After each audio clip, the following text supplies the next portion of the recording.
Please support Unfound at PayPal, YouTube, or Patreon. Richard Eugene Dale Hitchcock was a 21-year-old from Allegan, Michigan. He was an easygoing guy who liked to hunt and fish.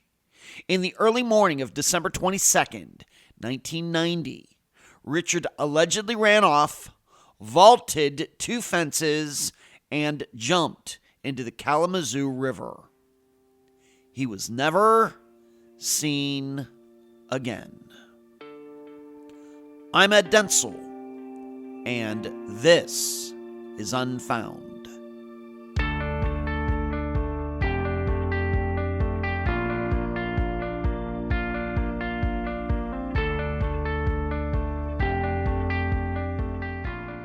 Although it's not a common occurrence, here at Unfound, we sometimes have to ask ourselves whether a certain element of a disappearance is actually physically possible. Could someone have really done that? Knowing what we think we know about human physical ability, or even a human's mental ability to overcome pain, anxiety, and fear. I'll give you some examples. For the disappearances of the Marco Island 3, did Jeff Wandich really swim 3 miles to safety in the Gulf of whatever you want to call it? Was Robert Cox, in the condition he was in, really able to walk away from his house so far that searchers still have not found him? Could Elaine Johnson have truly gone down the laundry chute in her building, as some people, including myself, believe? And if you go through all 360 disappearances that we've featured on this podcast, you will find many circumstances similar to these. True, there's no predicting what people might do under dire or illogical circumstances.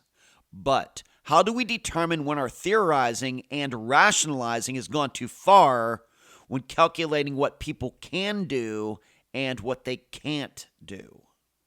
Well, for Richard Hitchcock, we must gauge whether he really could have withstood the pain of barbed wire when he went jumping fences. And now a summary of the case. Richard Hitchcock was an easygoing guy who chose to stay in the town where he was raised.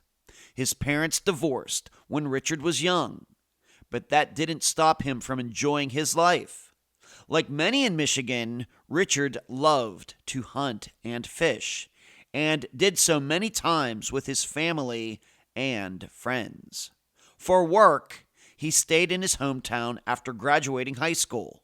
Richard was employed at a company that packed and shipped medical products. In fact, the company is still there 35 years later. And as far as anyone knows, Richard had no vices or addictions and had no issues with anyone at the time of his disappearance. So, on December 21st, 1990, Richard went to work the evening shift at his employer.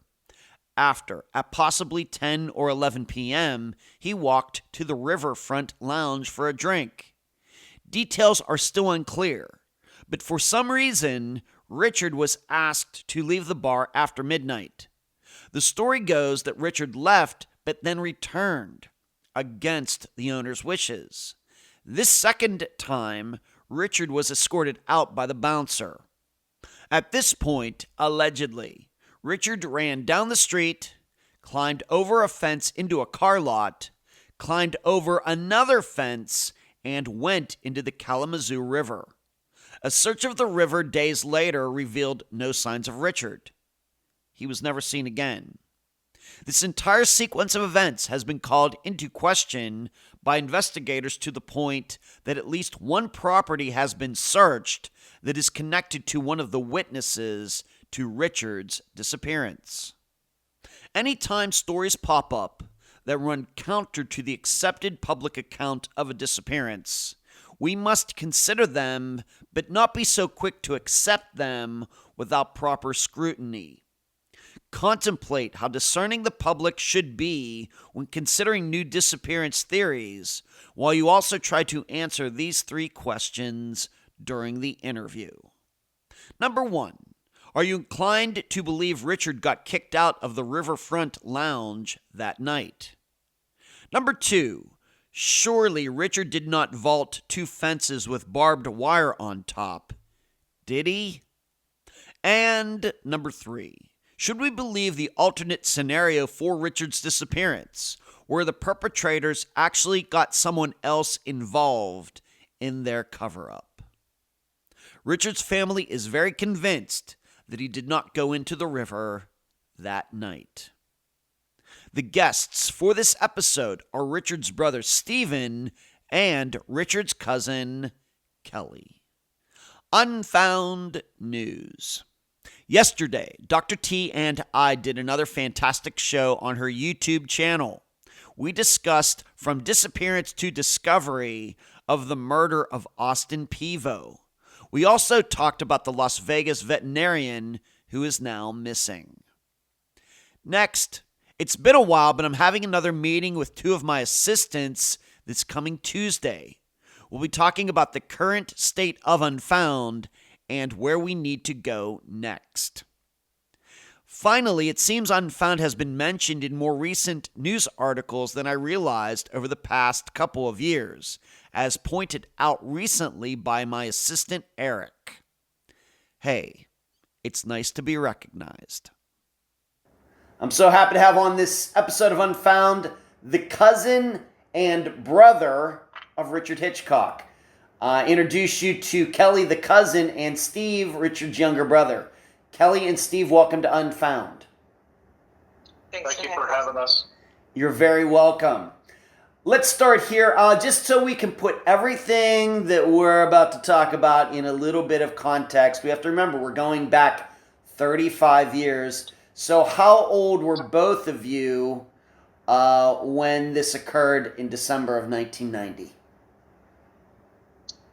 I was right around 16 years old. Okay, 16. And Kelly? I was 21. 21. All right. No, I had just turned 22. Sorry. Okay. Rich All right. was 21. I was 22. All right. So we just have to keep in mind that this is 35 years ago. And Steve, I guess you could say you were underage. Kelly, you were an adult. But we just have to keep that in context as we go through this conversation. Steve, I'm going to start with you, being that you are Richard's brother. Why don't you just talk a little bit about your family? How many kids? Where did you all grow up? How would you explain, describe the Hitchcock household growing up, all of you together? Well, we grew up pretty much way out in the middle of nowhere, in the woods, wildlife everywhere, hunting, fishing. We all did it. It was a great time. Mm-hmm. As we grew older, parents got divorced. But me and my brother Rich, we did a lot of hunting, fishing. My brother Andy, he was older brother of Rich also. He just got back from the military, National Guards. So, we were all, kind of hunting, fishing type family. Okay. When your parents got divorced, where did everybody go? And how many kids were there, and where did you go? Did you get to pick, or how did that work out? How did that get divvied up? We were kind of with our mom, back and forth between households, monthly. My brother's a little bit older, so brothers were older, so, they're working. I was school, sports. Okay. And was this in Allegan, Michigan, or was it somewhere else in Michigan? Where was this? Allegan, Michigan. My dad did live in Kalamazoo County, so all right, not that far though. Okay. Kelly, to bring you into the conversation, of course, you're a cousin. What do you remember about the Hitchcock family and everything? And of course, we're going to get into Richard in particular here in a moment, but just the Hitchcock family. How familiar were you with your cousins, and did you see them a lot? What do you remember just about the family as a whole, going back to the late '80s? Well, I remember a lot of family gatherings for the holidays and stuff at our grandparents' house, sometimes at our house or sometimes at his mom's house. His mom and my mom were sisters. And I remember going out to their house and it being nice out in the country. We kind of lived more in town, so they lived out in the country, and it was fun playing outside and doing the hunting, the bow and arrows, romping through the creek, outdoor stuff. It was cool. Okay. Have many big family get-togethers, like a family reunion every couple years, or nothing like that? The Hitchcocks do. Yeah, we had family reunions and friend reunions type thing. It was always a gathering, seemed like. Okay. All right, and this all took place right in the area where Richard ended up going missing. Right in that area. Same town. Same town, yes. Okay. All right, just to give everybody a little bit of an idea about the area and the familiarity with the family at the time. Let's move on to this. I'll go to you now, Kelly, first. What can you tell the listeners a little bit about Richard's personality? I realized that you were closer in age to him than Steve was, but, what do you remember about his personality, some of the images and things that come to mind when you think of Richard? Well, it's been a long time since we've gotten to see him, but the thing that really hits me first is his laugh. He had a very distinctive laugh, and that's the first thing I think of is he had a very distinctive laugh, and it's when I sit here grinning ear to ear right now thinking of it. He had a pretty good sense of humor. He was a little prankster, a little jokester, always fooling around, not too serious about things, always, just lighthearted. And that's what I remember most about him. As kids, I can remember one of our last times as teenagers, we were at our grandfather's house, and he had they called it UTV back then. This was in the probably the early 80s, late 70s, early 80s.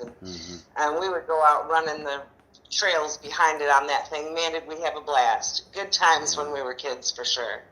Yeah. Now, of course, you and Richard very close in age. Did you go to high school together, or did you go to separate high schools, or what? We went to the same junior high and high school. Yep, we sure did. Okay, very good. I'm a little older than he is. Grade-wise, we're 6 months apart in age. I'm 6 months older than him, but we were a year apart in school. Okay, gotcha. All right.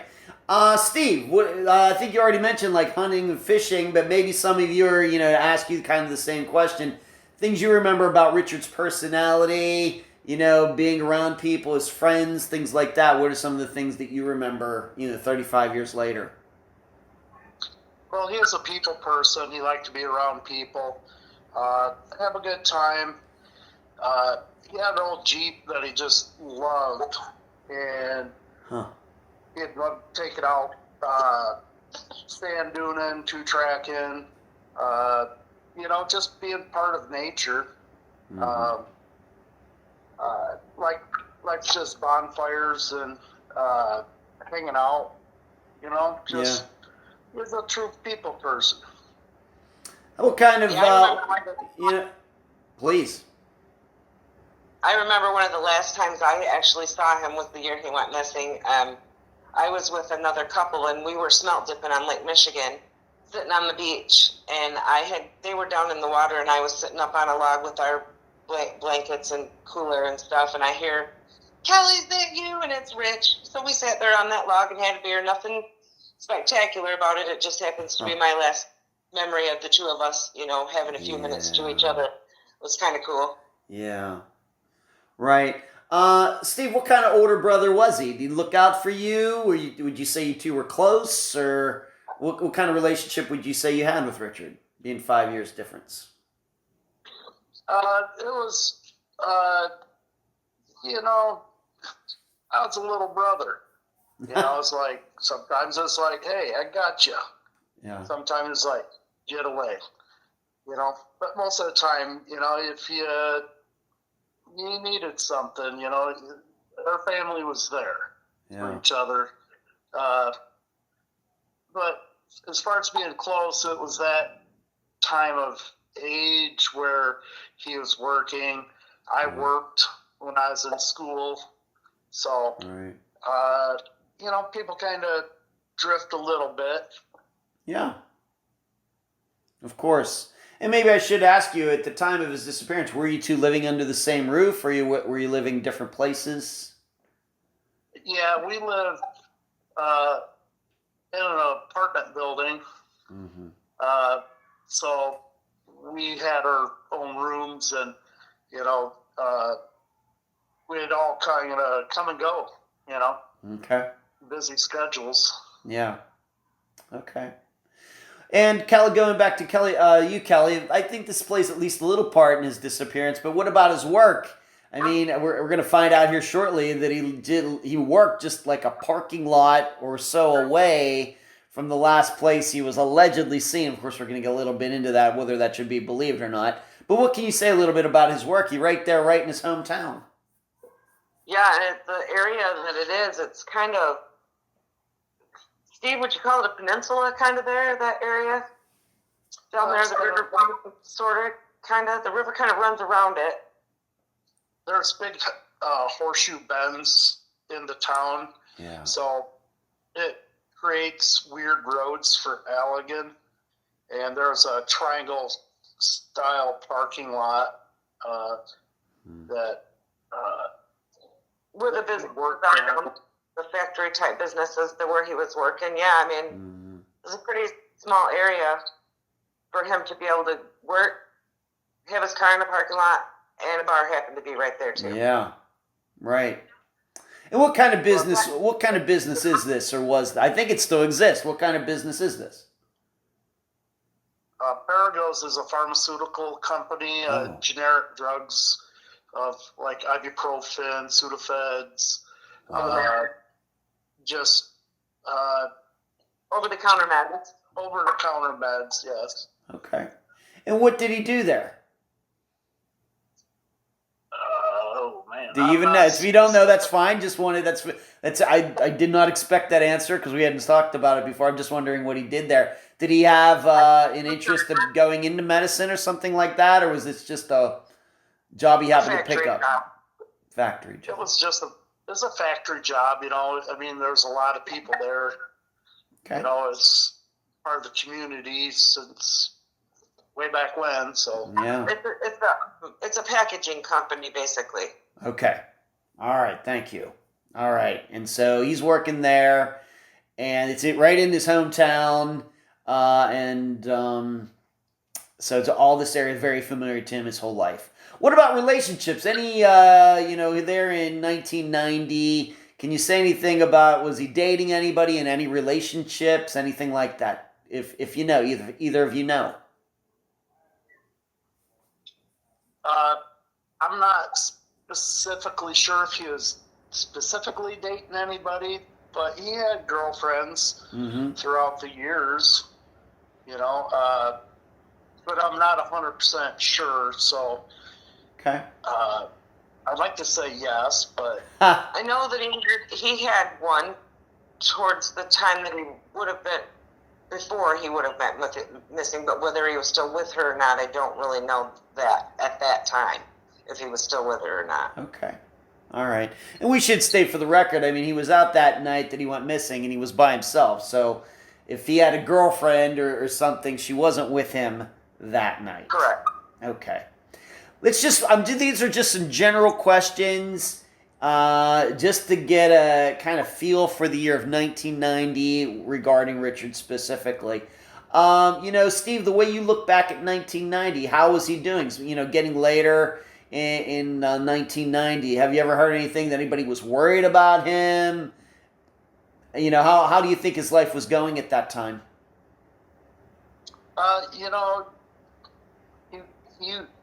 He crashed a few cars. Did he? Okay. You know, All right. and, All right. and he got a newer car and was trying to work it off, Yeah. or pay for it. So, you know, to me, I think he was trying to uplift his life a little bit. Yeah. As far as people being concerned, if there's any issues, man, I can't really, you know, specifically. Starting out, you know, when you get out of high school and just kind of start heading that direction. When you turn 21, you're just becoming an adult, and you're kind of trying to figure your way through. Okay. Well, I need to ask because, of course, we know that he was out, you know, at a lounge that night. These wrecks that you know about, I have to ask, were these caused by drinking and driving, or just driving too fast, like many young people do, or what do we know about these car wrecks? Well, I know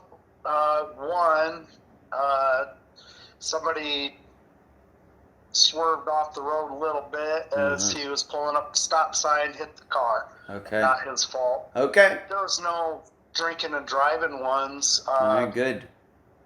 Hydroplaned, bad tires. Yeah, so Okay. no drinking and drivings. All right. Well, that's positive then. Let's just move on to that. Anything going on with him? Maybe I'll go to you, Kelly. As far as you know, as far as you've heard over the last 35 years, any addictions that Richard had? Any mental health issues? Doing, you know, or might even say doing, you know, taking any rash actions, maybe being overtly daredevilish or anything like that you've ever heard regarding Richard Kelly? Well, I was going to say not anything up until that point, but we were daredevilish because that's just who we were, you know. But no, nothing, no, not at all. Not at all. Normal dude. Totally normal dude. Okay. And I should ask, regarding this river that we're going to talk about here in a little bit, is it the type of river where people would go like rafting or kayaking or swimming? Is this swimming, or is it wide enough? Is it deep enough? Both of you live there. I've never been there. So what can you say about the river? The river is a good-sized river. It's, I think, third or fourth largest river in Michigan. Wow. Okay. It can get very deep. It can be very shallow. Lots of trees in it. It is a sport river. People like to kayak, canoe, boat it for hunting off their boats. So yeah, it's a sport river. You can definitely, you know, do activities on it. I'd say it's generally around 100 some feet wide. Wow. All right. And I will be doing a video just to kind of do it using Google Maps to kind of show the area for everybody, you know, diagramming what allegedly happened that night. Moving on, getting back to Richard specifically, either of you have ever heard any problems with anybody, him having any arguments with anybody leading up to that night? We'll get into what allegedly happened that night, but any beefs with anybody, Richard? The only ones I know about are ones that I heard about after the fact, so I don't know how true they are. So anything I would have to say is hearsay. Okay. What about you, Steve? Anything that sticks out?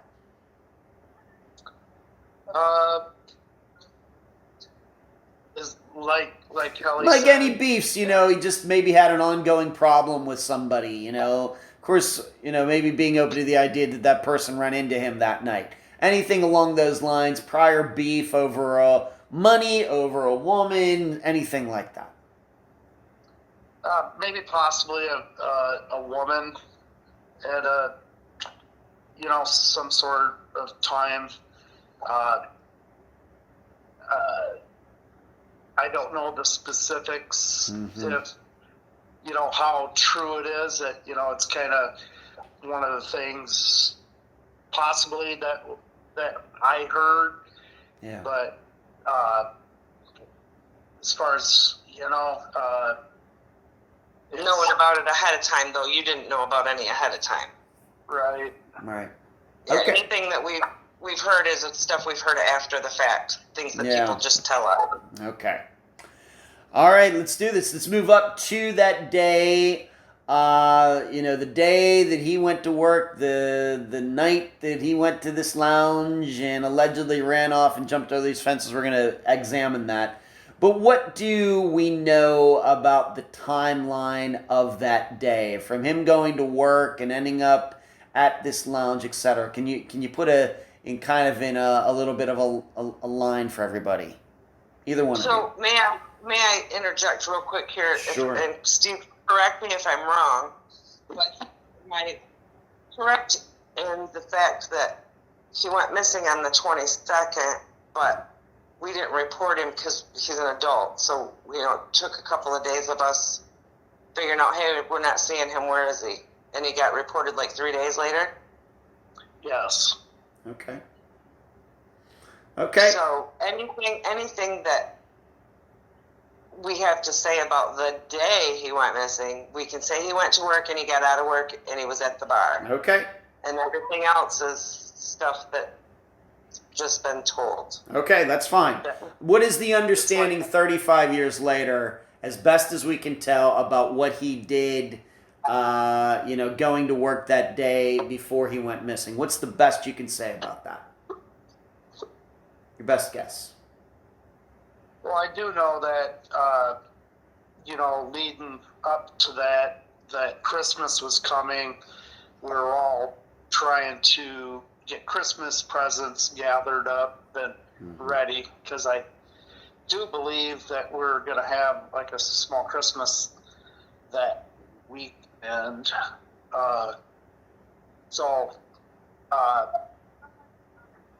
as far as leading up, it just really surprises me that this situation happened. Him going to work, getting out of work, and going to the bar. Yeah. And then becoming missing just blew our mind. So, and that's stuff that we were just kind of able to collect over the years, Well, like I said, we're going to get into some of this that maybe we have reasons to doubt it. But he went to work, and then right after work, he seemingly went right across the parking lot to this lounge that was only like a couple 100 feet away. That's the understanding. That's what we've come up with, what he did at, between them 2 points. Not exactly sure, people wander around, do things, Did he go straight there? Maybe, yes. Okay. I assume so. As best as you can tell, maybe I'll ask you, Kelly, as far as him going to this lounge, common for him? Was this like a local hangout for Richard, or do you think this is like the first time he was ever there? Does anybody even know? No, it wasn't the first time he was ever there. Hell, our parents hauled us in there when we were kids. But no, it was. I would assume he went in for a beer, probably after work, working in a factory. That's not my thing. It's not for everybody, but maybe it was for him. But maybe he had a bad day at work, or just needed to go in there and have a beer afterwards. But then they said he was drunk, so it's all hard for us to figure it all out, how long he was actually there. Okay. Some people said he was drunk, some people said he wasn't. So, okay. So now, all right, so he goes to this bar after work, and did he work first shift, second shift, or what was he working at the time? Do we know? I believe it was second shift. So he got out of work at 11:30, and then the bar's only open till 2. Okay. All right, that would make sense than him like working till 4 and then going to the bar and being there for like 7 or 8 hours or something. Okay. Or 7 to 3, 11. Yeah. 11. So once again, we're just going by the story that is the popular story now. We're not saying we necessarily believe this. But now here in 2025, and we're doing this interview on April 14th of 2025, what is the public story regarding Richard's disappearance? Kelly, maybe you want to go through that once again, understanding that there may be reasons to doubt it. But what is the public story now for her to go to the Charley Project, somewhere like that? What's allegedly happened? It is believed that he had gone into the bar, was asked to leave. Okay. He left, but he came back later. And when he came back later, he was escorted out by the bouncer, Okay. Bob Clark. Okay. He went outside the bar with Bob Clark, and somewhere along the line, something happened. And mind you, the bar is attached on both sides to other businesses, so it's like a little tiny strip mall with Yes. 3 businesses in Yes. it. And no, wait, only that 2 businesses. There's a break in between the third one. But anyway, the one next to it is an auto parts store, and next to that was an open parking lot. Behind all these buildings runs the Kalamazoo River. Yes. It said that when he came out of the bar, there was some sort of tussle of some sort, and that he climbed this 8-foot fence that had either barbed wire or razor wire at the top of it. Okay. And then he climbed over the other side and he went into the river. That's what the witness. We have multiple witnesses. Once again, we'll get into their believability here in a moment. But this is what the witnesses said. Correct. Okay. Just to be clear on this, did they actually see him go into the river, or that's what they're claiming, or did they just see him go over a fence? I hate to be so specific about it, but I have to ask. I believe the statements say that they heard him go into the river. Heard, so like a splash or something like that. Yes. All right, and or more like the cracking of ice, because we're going to get into the condition of the river at the time. Yes. Okay, so they're saying that they heard him go into the river. Am I then to understand the way you both interpret it all these years later, that he was doing something he shouldn't have been doing? Was he being obnoxious in the bar? Is that what they're trying to say, the way you interpret it? That's what we've heard over the years, yes. Okay. In your opinion, does that sound like Richard? Yes and no. Yes and no. Okay, okay. Yes, he could be obnoxious, but I don't see how from 11:30 getting in there till whatever time, it was before closing time, that he could be that drunk and be asked to leave twice. Yeah, I mean, that does sound somewhat provocative.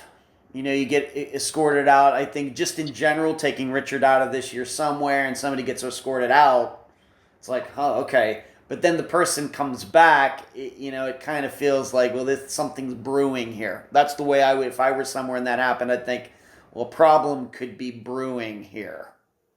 And I'm not saying Richard was doing that. Of course, this is all just alleged. But I'm just wondering if you get the same kind of feeling, hearing about this. Yeah, it gives that feeling, yeah. Okay. Brewing. All right, is there any allegations? For example, did Richard hit somebody? Was he arguing with somebody? Have you ever gotten any specifics about why he was asked to leave the bar? No. Other than that, he was possibly drunk. Mm-hmm. I have not heard anything of That's all I've heard too. a commotion or disruptive, Right. We weren't there, so we're just going on I what realize other that. people are possibly saying. Right, and we just have these witnesses and, of course, people in the bar. And the reason I ask is because we did cover disappearance T.J. Murray from Texas about 4 years ago, in which he got escorted out of a bar, but it was because he punched a woman. And that was documented, and that is on the record. Nobody doubts it. In fact, I think there was even video of it. He's still missing, and so that's kind of why I'm asking. But we don't have anything like that for Richard's disappearance. No allegations, he got in a bar fight, anything like that. Okay. Let's move on to this. Now, being that these witnesses, there are 3 of them, one of them being the bouncer at this lounge. To your knowledge, did they go right to police? I mean, I think somebody goes into a river at night, I'm going to be a little worried. Did they call 911? Did they say they ran down to the river to see if Richard was down there? Were they worried? Did they do anything specifically to try to make sure Richard didn't drown, allegedly, if he went into the river? Any news of that? The only thing I can say is that I've been told that they tell the story that they did go tell the police. Okay. Whether they did or not, I don't know. Okay. So, this is just an example. We don't have a record of a 911 call. Of course, this would have been before cell phones, so maybe you have to run into the lounge and use the phone. We don't have any documentation of a 911 call being registered at that point. Not to I my don't know. We had 911 back then. Okay. All right, maybe you didn't. I realize we didn't get 911 in my area of Pennsylvania, I think, till the 1980s, but you know what I mean.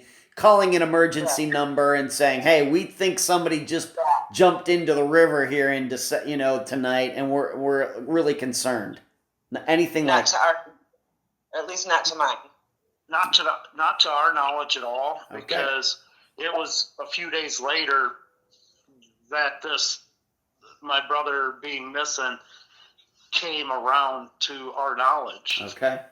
And I think you make a good point there, Steve. If they would have immediately done this, then you would have found out about it a lot faster. Absolutely. Yeah, absolutely. All right, very good. That's a very good point to make. Thank you. All right, so allegedly these guys see him go over this fence. They hear somebody go into the water.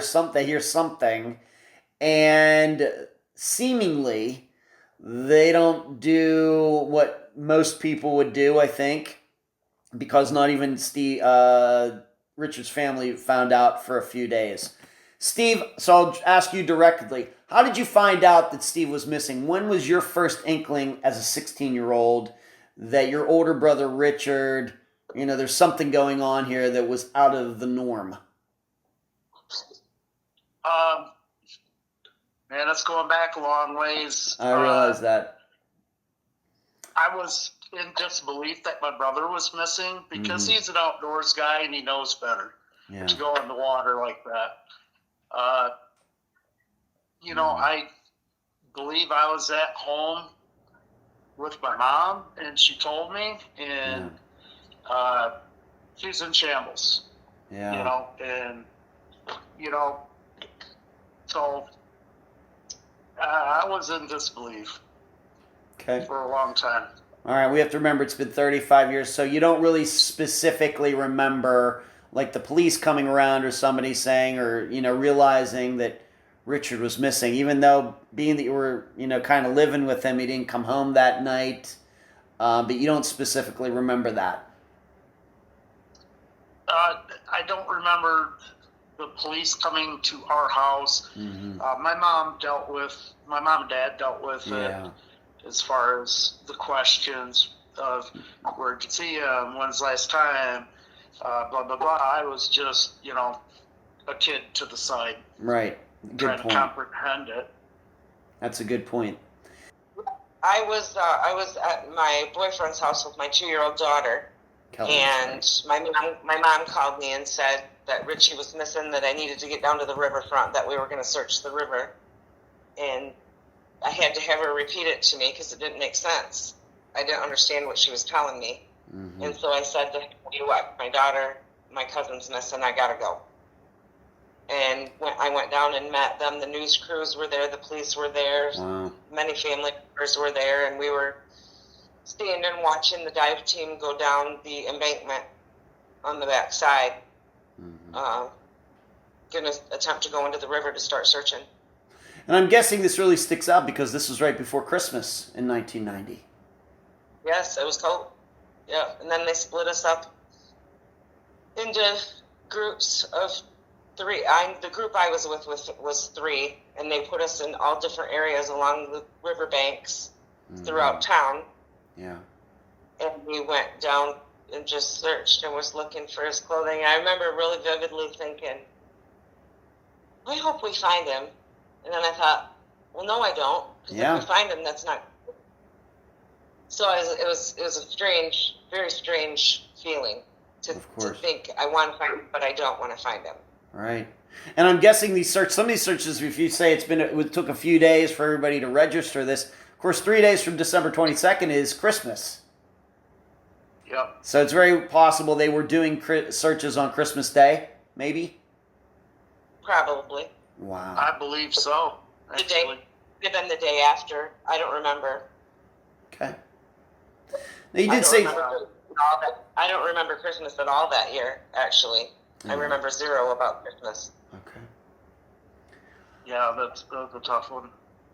And you did say one thing in particular. So they went to these searches, and we have to understand the condition of the river at the time. It was covered with ice. The center was open, but the first part of the edges, anywhere from 5 to 20, 30 feet out, was a few inches of ice, and it's fast-moving water. Yeah, there's little curves and stuff that kind of widen in different spots on the river. So the main part of the river was flowing, so there was open water, but the edges would have ice on them. Okay. Now, you did say one thing in particular about the searches. There is like a trestle, so like a railroad crossing, a railroad bridge down there that you told me that, usually collects like limbs and, things that are floating in the river, and that was like a main part that they really looked at because they thought if a body went into the river, it would get hung up there. They went down and checked that out. They checked all the way to Lake Allegan. It was weeks and weeks. Wow. Into months, wasn't it, Steve? Yeah, there was numerous people on boats, kayaks, going up and down. But as far as that trestle, it's like it's 150, 200-foot long trestle. Yeah. With lots of wood.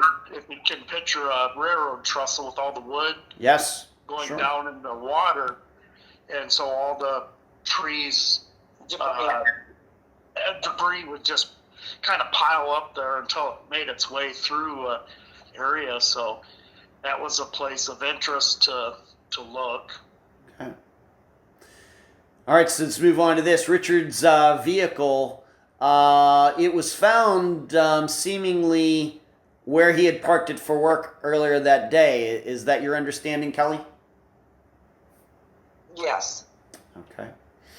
Anything that you've ever heard, anything unusual about it, meaning anything missing out of it, broken into, anything? No. Christmas presents in the back seat. Christmas presents in the back seat, as Steve had brought up earlier, that they had done their Christmas shopping. So, seemingly parked there and not picked up. Was his check in the car, or was it just not picked up from work? I thought there was a new Coca-Cola bottle in there and a paycheck and just, some personal belongings. Okay. So, it wasn't broke into. It was just there. Tow it to the tow yard or something? Yes. Okay. Regarding the police, well, of course, they took these statements. Somebody finally realized that Richard's missing. Doesn't seem like these guys that saw or allegedly saw him, jump over this fence and go into the river really did anything.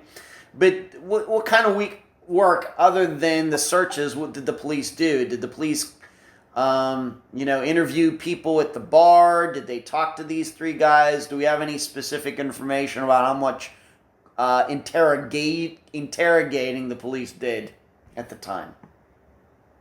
They did a lot of interviewing at the time of the people that they could find who were reportedly at the bar. Mm-hmm.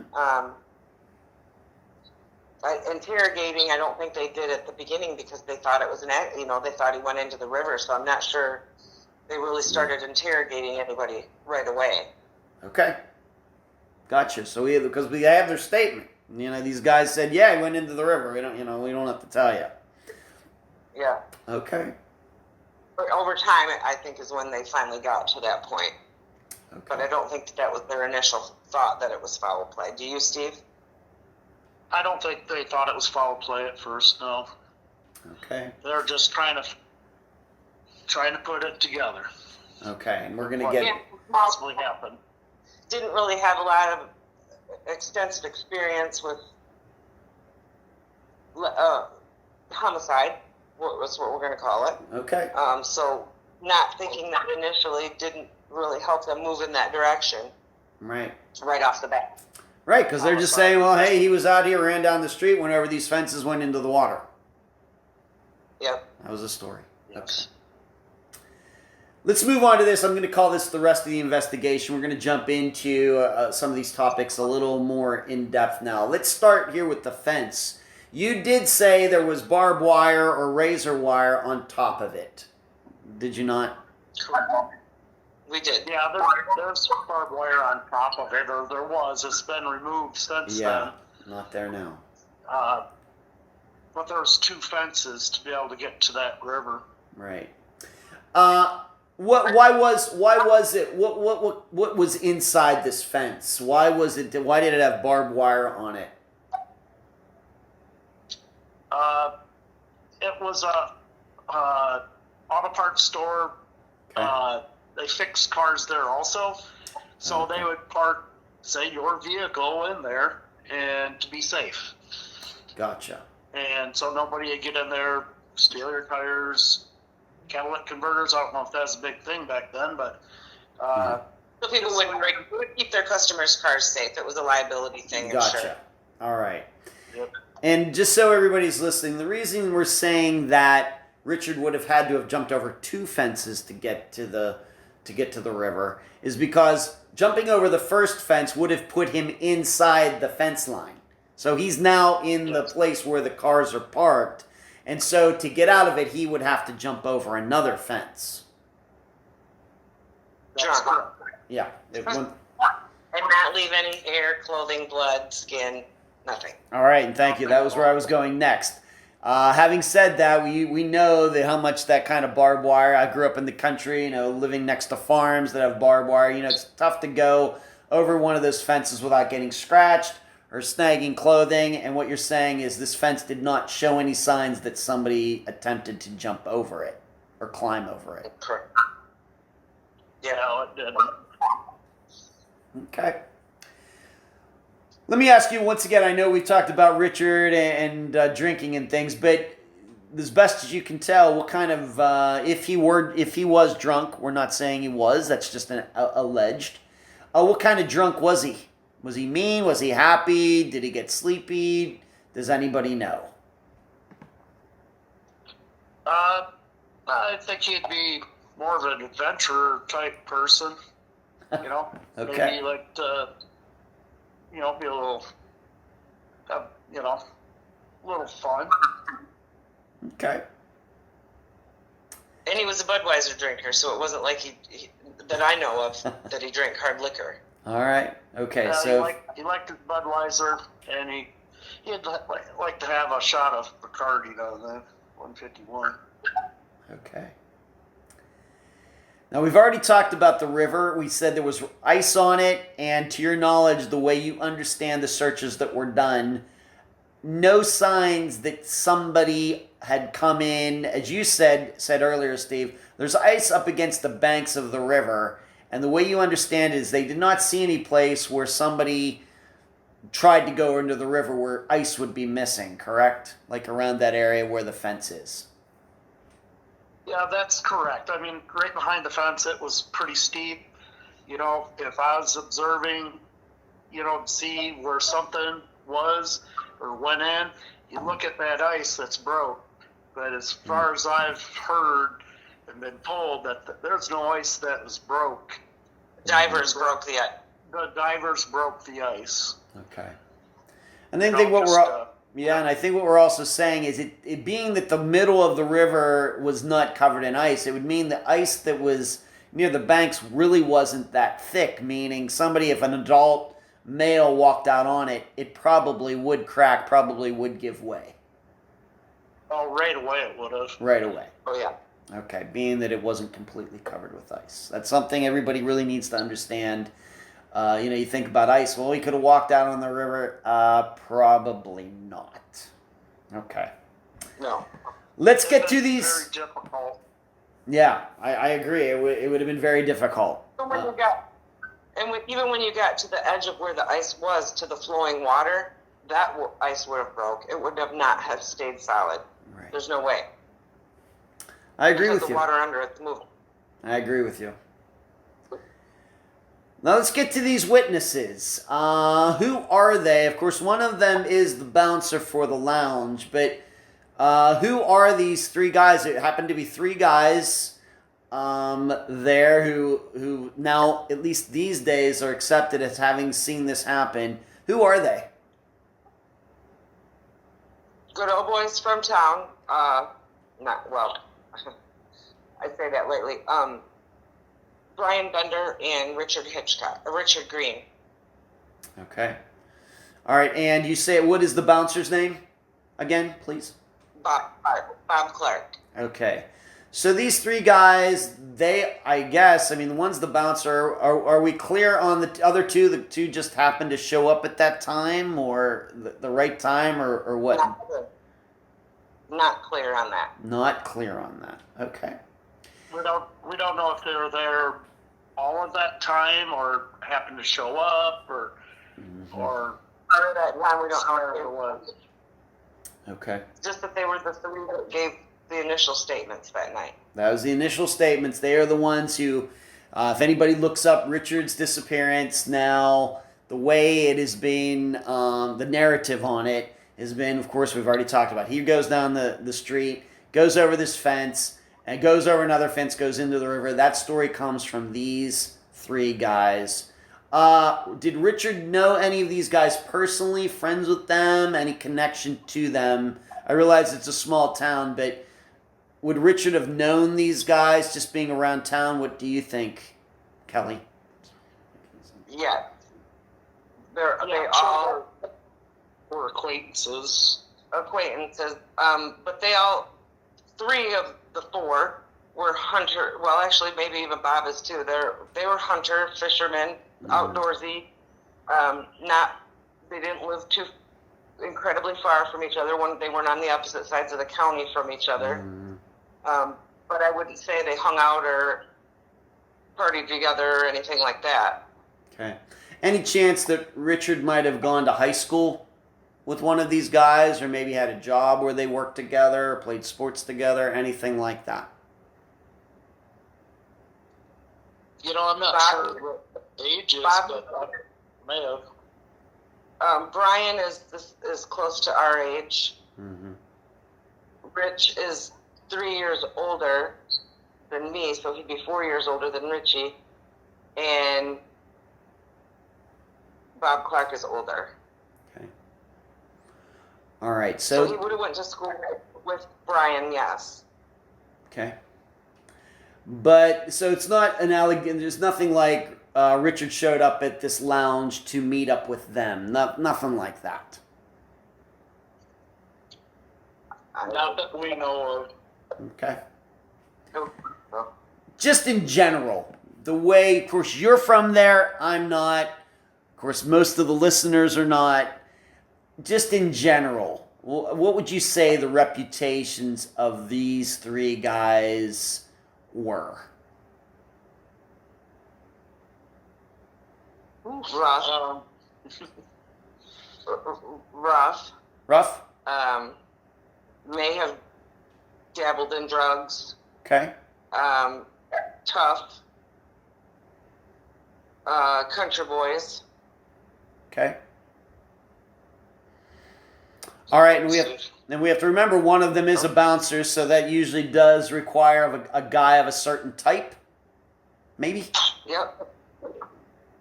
Okay. Yeah. Known. A couple of them were known for fighting. Not always fair. Okay. All right. Did you? I have to ask you, Kelly. Did you personally know? Of course, we're going to get into your connection in here in a moment, but just those three guys.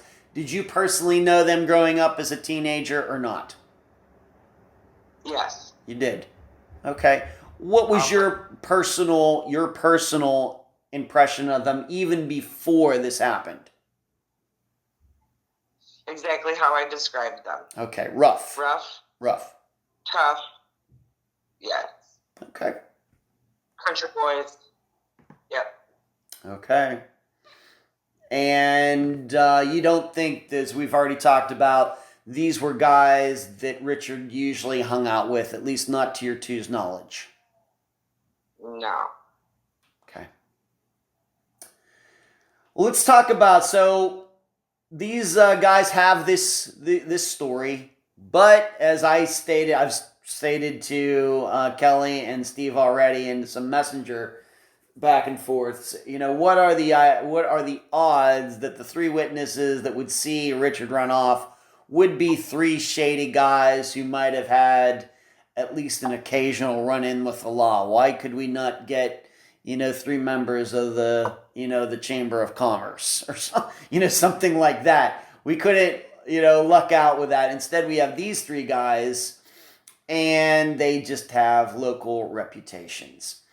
Now, Kelly, you have a connection to Richard Green. Why don't you tell the listeners about what it is? One of these three witnesses, you do have a connection to him. What is it? He was my ex-brother-in-law for 25 years. Wow. Now, did you marry his brother before or after this happened?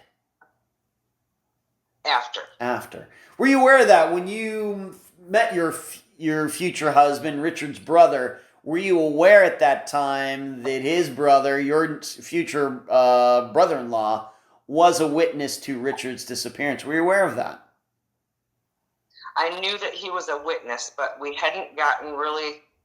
I had met my ex-husband now. Mm-hmm. I had met him not long after Rich Hitchcock went missing, so we weren't into the phase where we were considering persons of interest or people that we may have wondered how much they knew or did they have something to do with it at that time.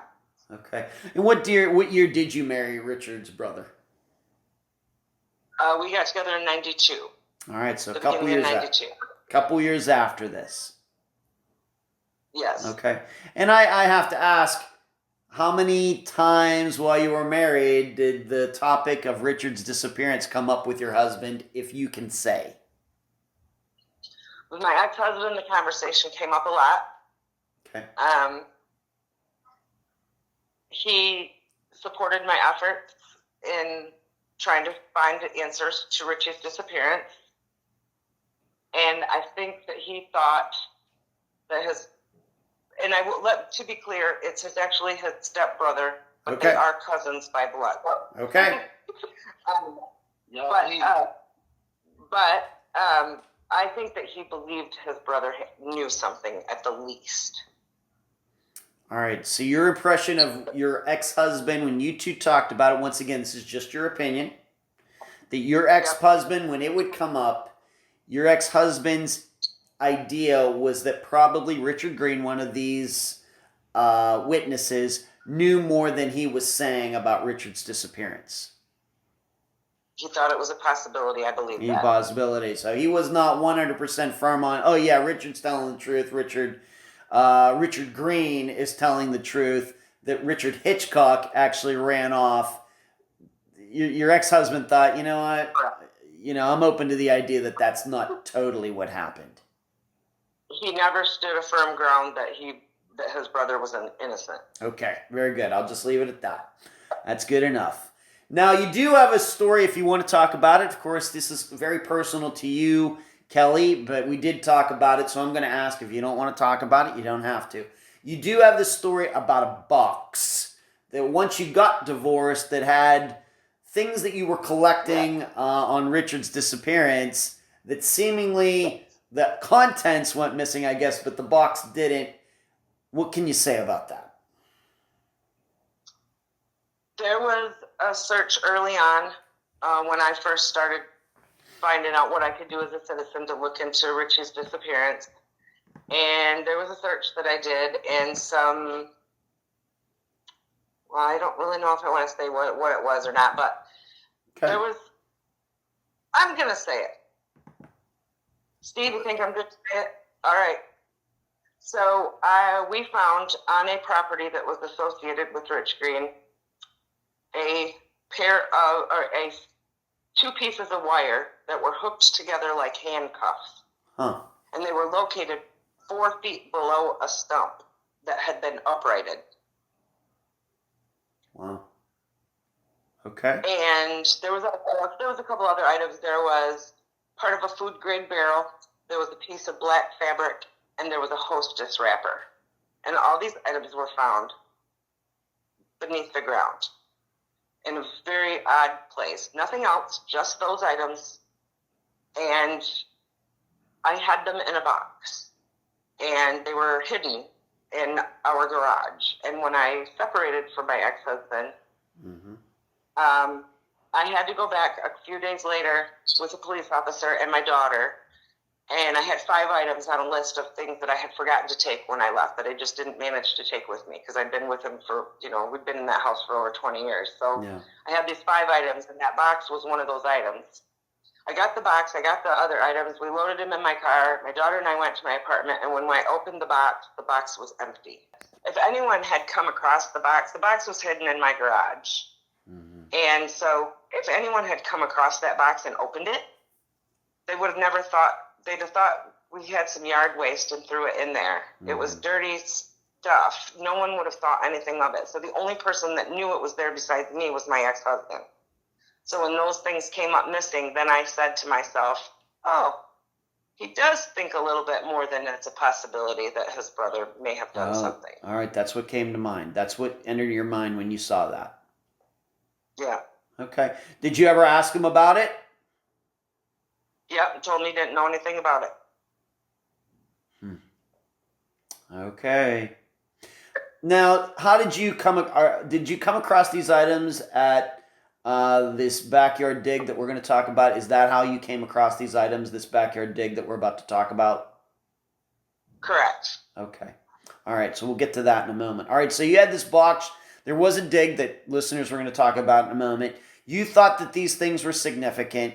You put them in a box, and then a long time later, you're divorcing, you're moving out, you get the box, there's nothing inside of it, and your ex has no explanation. Correct. Okay. Suspicious. Okay. Let's move on to this backyard dig. I think this is very important because I realize we've talking about, we have doubts about whether Richard really went over these fences into the river. Well, we aren't, this isn't like idle talk theorizing because there were steps to try to figure out if something other than that happened. And so we're going to talk about this backyard dig. How did it get initiated? Why did it happen? Where did it happen? When did it happen? Kelly. So brother-in-law Rich Green had a spouse, sort of. His children's mother lived in this home, and it was a lot of the stories, a lot of the information that was given about Richie Hitchcock's disappearance was that they took him up to the house. And different stories came in about, I went there when they were there and they wouldn't let me in and I saw blood or I heard them say this or that, whatever kind of rumors, but we didn't really know what was true or not. But it was believed that one of the possibilities was that they took him to this property. And I wanted to get on the property. I had recently come across some ground penetrating radar, a team that was willing to work with us, and so I did some property searches, reached out to a neighbor who ended up being the family member of the person who owned it, and we started to talk about Richie, what we heard, what we know, what we don't know, what we wonder. And the homeowner said, I have something I'd like you to look at. And so they took us out and showed us this tree stump that was 1,000-pound tree stump that had been cut off. It was about 6 feet tall. Had been obviously uprooted, but then it was uprighted, which means the root system of this giant stump was about 18 inches above the ground. And they thought that it was weird. And so I said, let me go borrow a log chain. And we hauled it over out of the hole and we started to dig by hand. The first day we dug for about 8 hours. And that's where we found these items. That you already mentioned that ended up in that box. Yes. Okay. When did this all? What year are we talking about here, Kelly? 2012 or 13. Wow, over 20 years later. Yeah. Okay. I will say too that when we were digging, we tried to follow as much protocol as we could think of, so that if we did find anything, we wouldn't contaminate anything. So we wore rubber gloves. We were careful with everything we did. And then when we found the items, we stopped and stepped out of the hole and called the sheriff's department. And the sheriff's department came. They took a look at it and said, I think they asked me to take the items to the sheriff's department.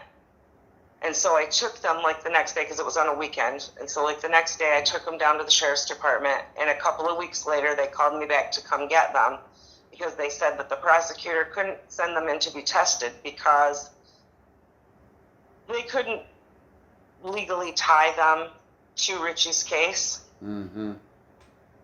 So they never tested them. So that was when then I took them home in the box and hid them. Okay. What was it that after all these years, I mean, that's over 20 years, to your knowledge had, Stephen, if you could jump in, of course, your recollection of this as well. When did this property start getting mentioned? Was it back in the 90s and it just took that long to get on that property, or was this more something that started happening in the 21st century the way you remember it?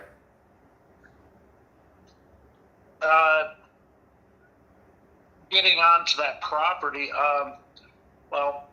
Kelly works her ideas and thoughts and gets things done. And I wasn't part of that dig quite yet. She was doing it, and then a couple years later, I become involved. So, but were you referring to why that property was being? I am. I guess what I'm wondering, the question I'm asking is, he goes missing, whatever we want to believe, and how soon was it that this property became a focus? How did it get to your ears that this should even be something that should be considered? I guess is what I'm asking. Oh, they had to have started that in the mid-90s, Steve?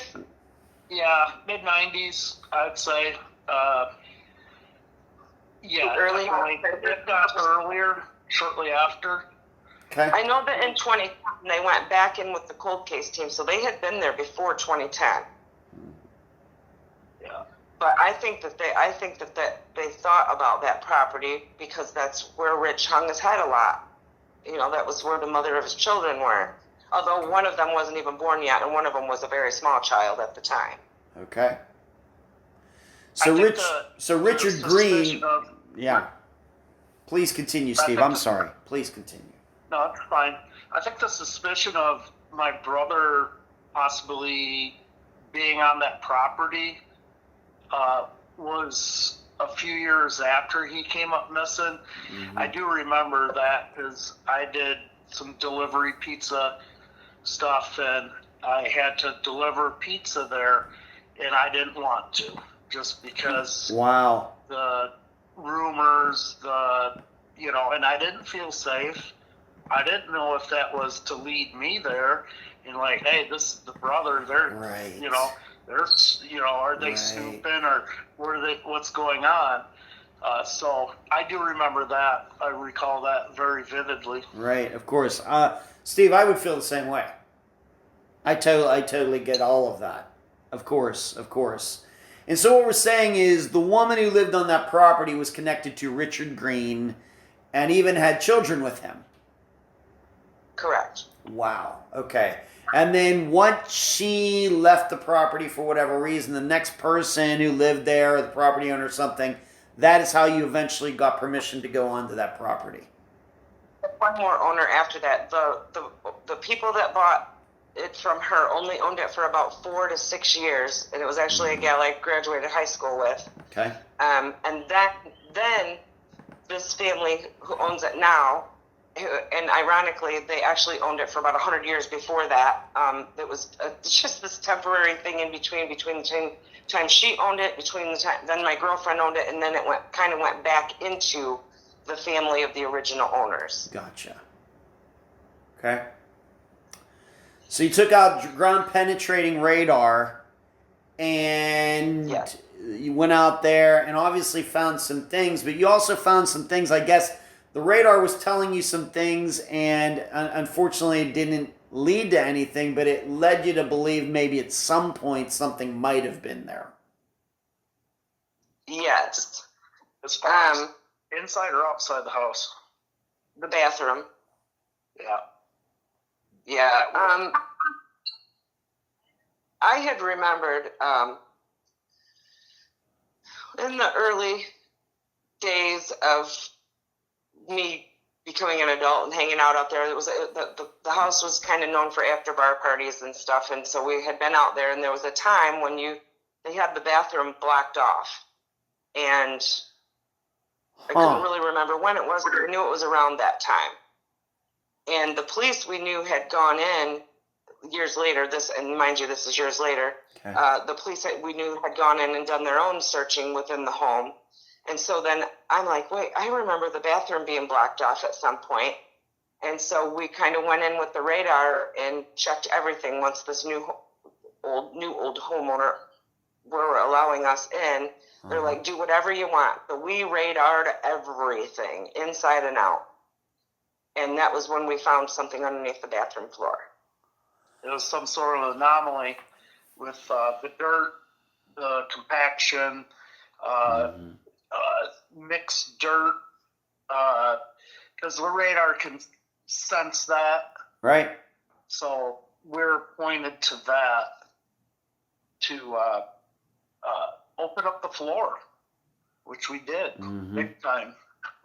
And of course, Richard was not found. That's why we're doing this podcast. But he wasn't found there. No, He was not. Okay. Unfortunately.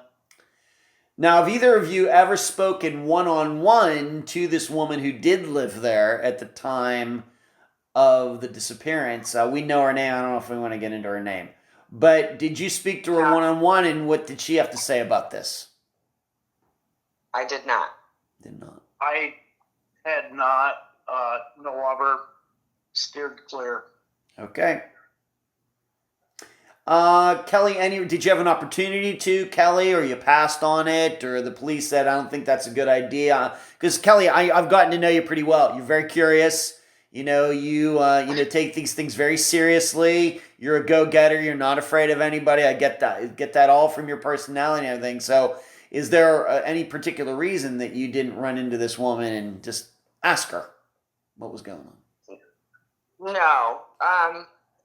It was a little bit of a delicate situation. Her daughter's my niece. Right. And she wasn't even born at the time. And then her son was a baby when this happened. So it was kind of more of a respect thing. I just kind of didn't go there with her. Okay. And she had her own type of personality too, that maybe with touchy situations, she might not have been as approachable. Okay.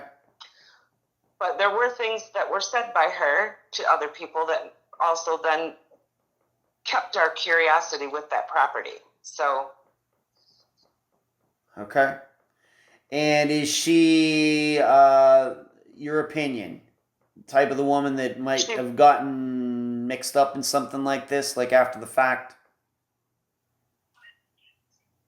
Maybe. She has kids with Richard Green, so maybe she feels obligated or something like that. In my opinion, she loved him enough to protect him, yes. Okay. That's my opinion. All right, Steve. All right, so this isn't idle speculation that we're doing here. There was actually, we start talking about, well, maybe Richard didn't go in the river. It was serious enough that the police took seriously the idea that, he didn't go into the river either, and all of you are out at this house many years later. Yeah. Right? Yeah. Right. We did a lot of work. Yeah, there's been a lot of work, in a direction opposite of Richard Hitchcock going into the river. Right, meaning thus calling into question those witnesses and what they said happened that night. Yeah. Okay. I didn't hear the question. I'll repeat. No problem, Steve. I'll say it again. What I'm saying here is, a lot of times we hear about digs being done in places, and it seems like grasping at straws. But this was something that was done. The property was connected to one of the witnesses, and even the police were out there taking the story about Richard being buried out there very seriously.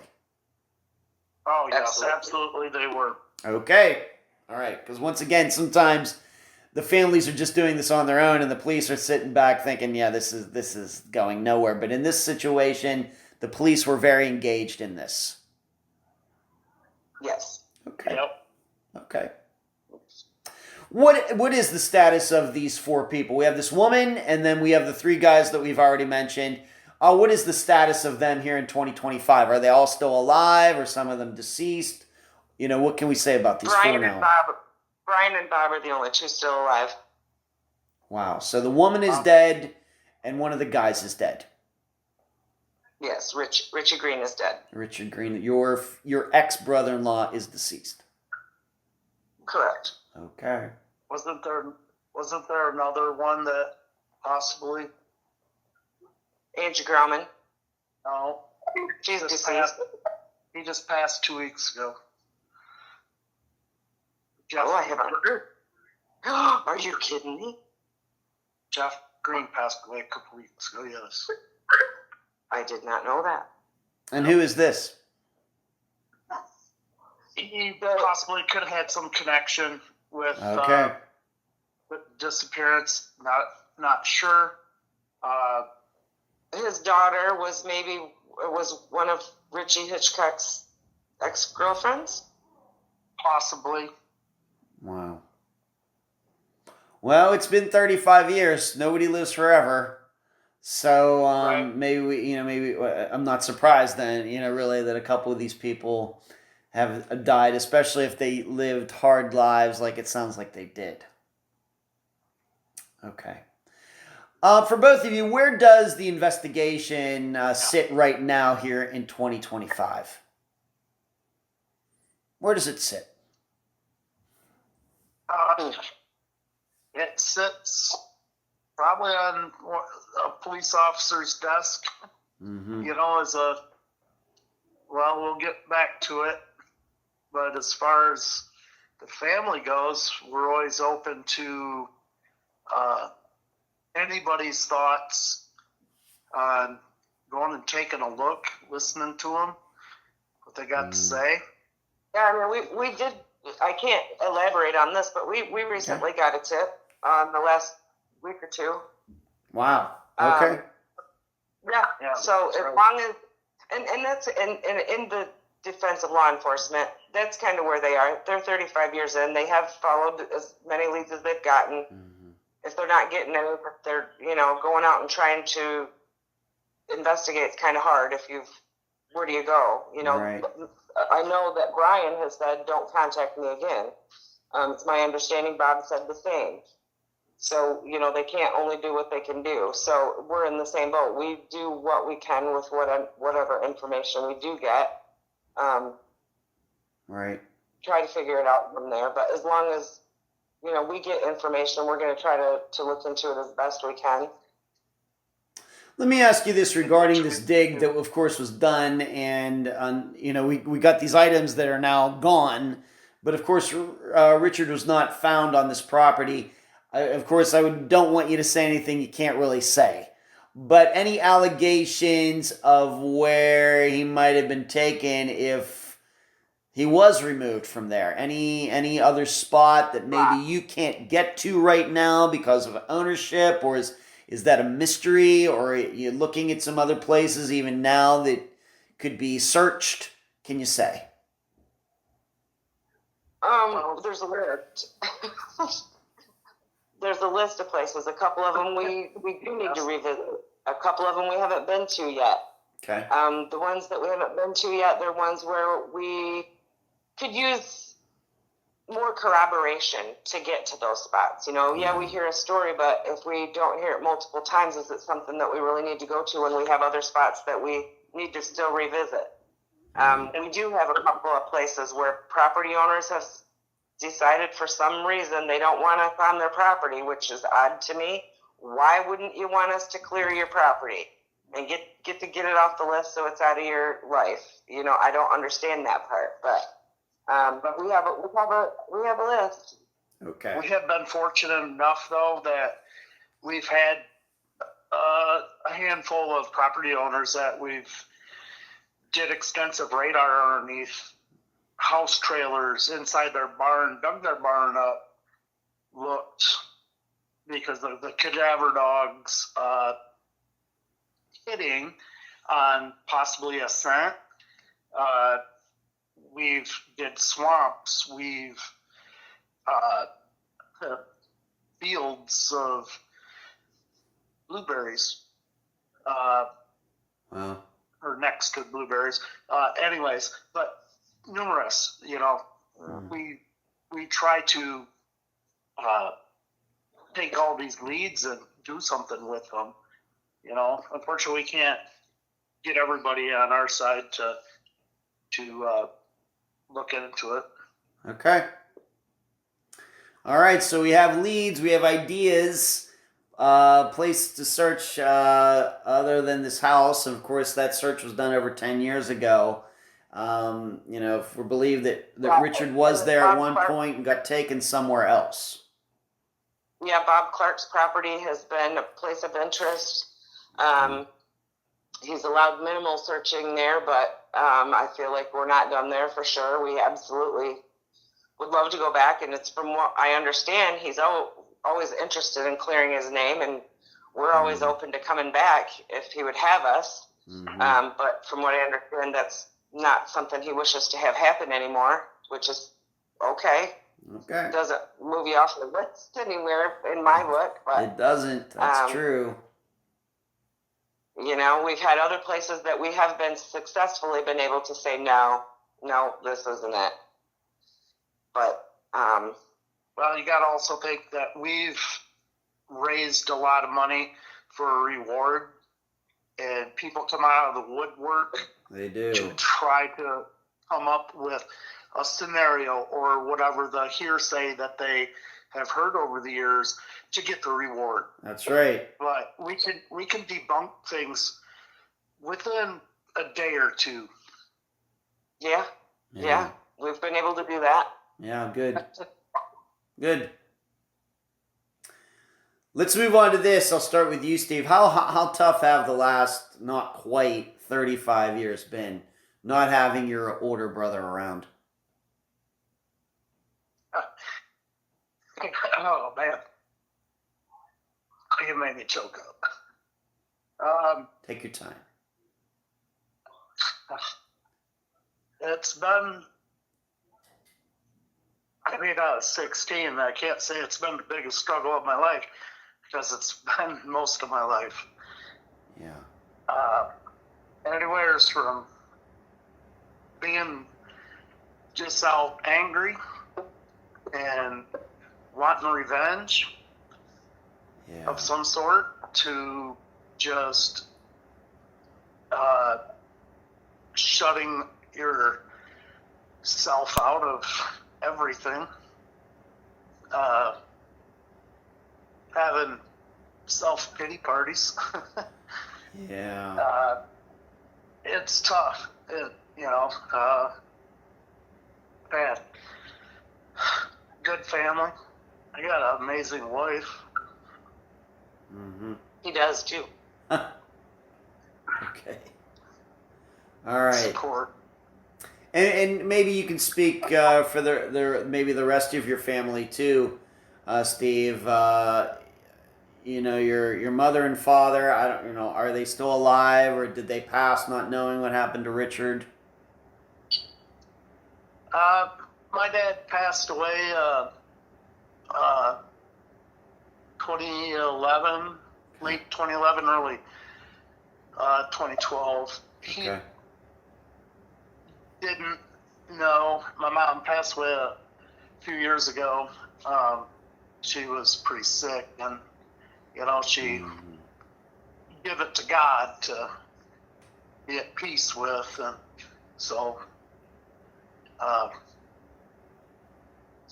she went to heaven with that being lifted off her chest, Yeah.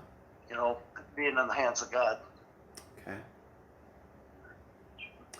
What about you, Kelly? You were same age roughly as Richard. Went to the same school, maybe separated by a year in school, and of course you remember that story you told about you were out somewhere and Richard came along. What's this also been like? You not just as a family member, but of course you've really been, kind of the leader in the searching and everything else. What's the last 35 years been like this for you? Oh, well, I'm a woman, so I go through all the emotions. Okay. I'm mad, I'm sad, I feel it's lonely, it's motivational. It's what makes me want to help these other families. I go through all of it, and a lot of it is, I see the pain that it caused with Andy and Steve, my aunt Sharon, Uncle Merle. Just seeing the other cousins from his other side of the family who now call me their cousin, even though we're really not, but we are, because we're all kind of in this together. Seeing that pain is really tough to see a family that's just good people go through. They shouldn't have to. Our side of the family, it can draw a wedge, the wondering and not knowing and all that stuff. And then, when I'm helping these other families, I get jealous when I can help them find their loved ones and can't find my own. And then I feel guilty for feeling jealous, because who does that? It's very frustrating to know that there's people out there that are living their daily lives like nothing, like just everything's just normal in their lives. Well, it's not, because you killed my cousin, or you at least know where his remains are, and you're not telling us. Right. That's not okay with me. When they're sitting around the table, Easter's coming up. So when you're out hunting for Easter eggs with your kids and your grandkids, are you thinking about our cousin Richie that we're missing right now? When we're not sitting around the Easter dinner table having Easter dinner or playing cards like we would afterwards, or board games, we're not getting to do that with all of our family members because one of your family members took ours away. So it's kind of all, it's a very wide a range of emotions to go through for so long. Yeah. It wears you out. Emotionally, of course it does. Even 35 years later, yes, absolutely. Okay. Do you have a Facebook page, website, anything like that set up for Richard's disappearance? If so, why don't you tell the listeners about it right now? We do have a Facebook page called Help Us Find Richard Hitchcock. Got a few thousand followers on there. We try to post updates on other people's missing person cases as well as Richie's. If we're doing anything special, if we're having a fundraiser, or I do an event every year called Baby It's Cold Outside to help locate missing people. We post those kind of updates on there. We take tips from that page. My phone number is on there as well, so tips can be turned in either on the page. You can remain anonymous. We don't believe that revealing our sources are helpful for us in any way, so it doesn't really help us to do that. So keeping our sources to ourselves is pretty important to us. Okay. And of course, we get the $15,000 reward for information that leads to the location of his remains. And we've kind of accepted, we don't really like it, but we've accepted the fact that we may not ever have answers. We don't know where he is. We don't know who did what to him, but if we could at least bring his remains home to his family so that we all at least have that, that would be at least something for us. We've got nothing for 35 years, and it's kind of sickening, to be honest to God. Honest Just about a a proper burial, for a human being. That's my brother and cousin. Right.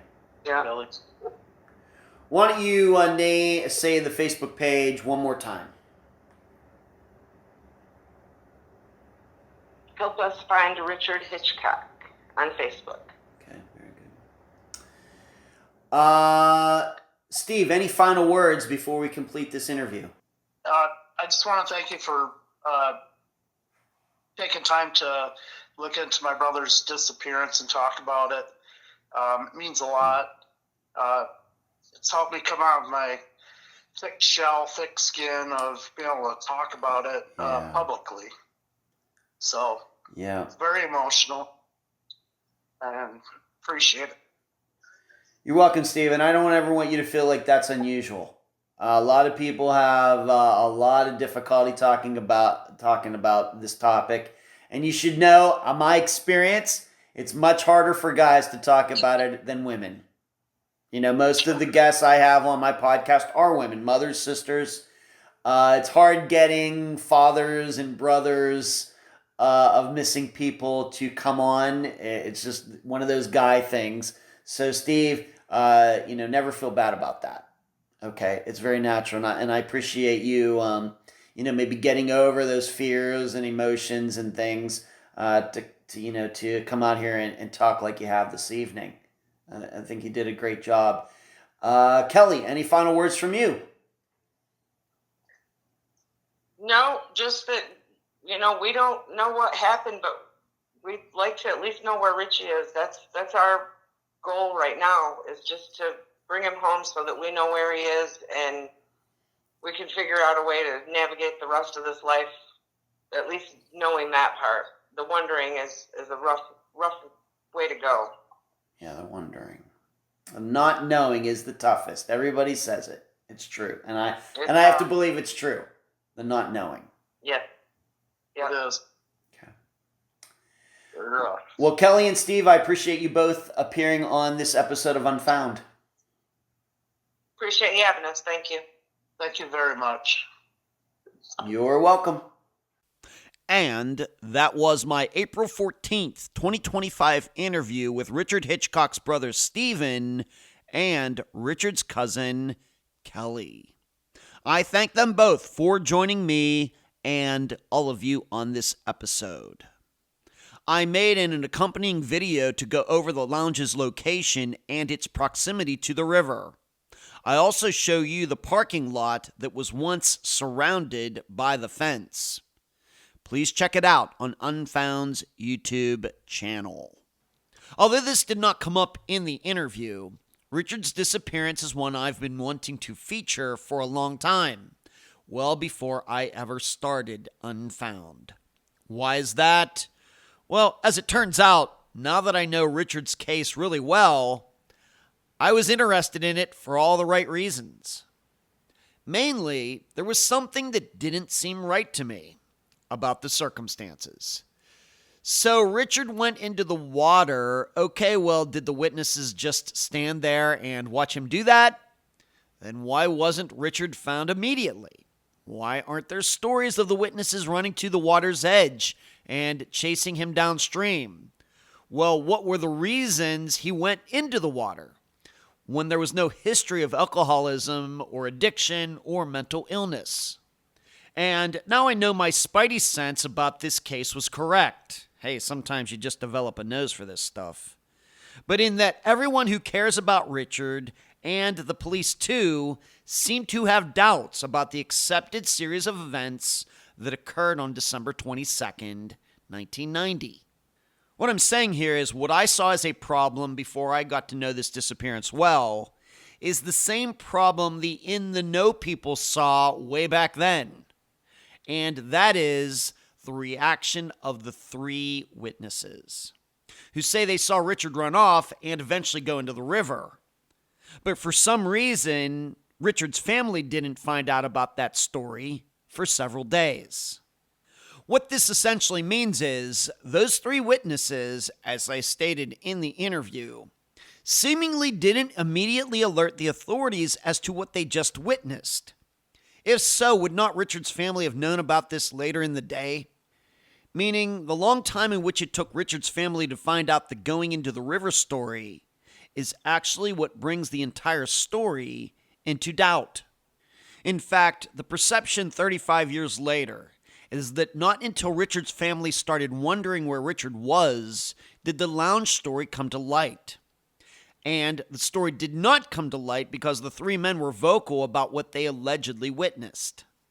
Whereas you would think Richard's family would hear the witness's story, then become concerned. But nope, the story took so long to get out that Richard's family was worried first, despite three men being there when Richard went into the water. Allegedly. Now, if either man who is still alive, remember the woman and Richard Green are now deceased.